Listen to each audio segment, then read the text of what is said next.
এত খাবার আছে, এতগুলো খাবার আছে, আর আমার বউ ফার্স্ট ধরেছে এটা। কি নিচ্ছিস?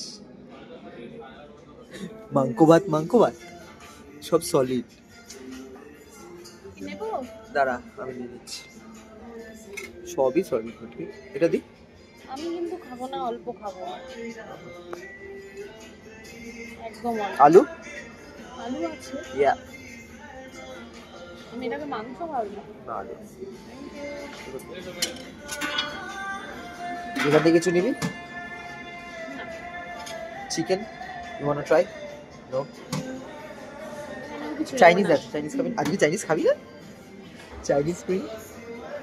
এটা খাবি? এটা খেতে হবে না তোকে, এটা খেতে হবে না, থাক খেতে হবে না। দাঁড়া ওইটা দিয়েও বউয়ের বার্থডের জন্য স্পেশাল খুঁজে খুঁজে ডাললি খায়।